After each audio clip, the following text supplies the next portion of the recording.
மூலவரின் முன்னிலையில் சோழ மன்னன் தன் அகந்தையை மறந்து இறைவனை உணர்கிறான். மாபெரும் தஞ்சை பிரகதீஸ்வரர் கோயிலின் ராஜ கம்பீரம் வானுயர எழுந்திருந்தது. தன் வாழ்நாள் கனவை நிஜமாக்கிய மன்னன் ராஜராஜ சோழன் ஒவ்வொரு தூணிலும் கோபுரத்திலும் தன் வெற்றியைக் கண்டான். ஆனால் ஒரு சவால் காத்திருந்தது. கருவறைக்குள் மூலவரான லிங்கத்தை பிரதிஷ்டை செய்யும் நேரம் வந்தது. பல 100 சிற்பிகளின் உழைப்பும் மன்னனின் பக்தியும் உச்சத்தை அடைந்த தருணம் அது. அத்தனை ஆண்டுகளின் கனவு ஒரே கல்லில் உருவான லிங்கத்தில் குடியேற காத்திருந்தது.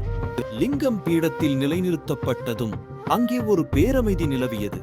எதிர்பாராத விதமாக மாமன்னன் ராஜராஜனின் கண்களிலிருந்து கண்ணீர் தாரையாக வடிந்தது. அத்தனை பெரிய கோயிலை கட்டியவன் அப்போது ஒரு குழந்தையைப் போல உணர்ந்தான். அந்த நொடியில் நான் கட்டியவன் அல்ல, அவன் அருளாலேயே எல்லாம் நடந்தது என்ற உணர்வு அவனுள் நிறைந்திருந்தது. அது ஒரு மனிதனின் அகந்தையை உருக்கி இறைவனின் அளப்பரிய சக்தியை உணர்ந்த அற்புதம். தான் பெரும் கருவி என்பதை உணர்ந்தான். இந்த மாயாஜாலத்தின் பின்னணி என்ன? இன்னும் ஒன்று காத்திருக்கிறது.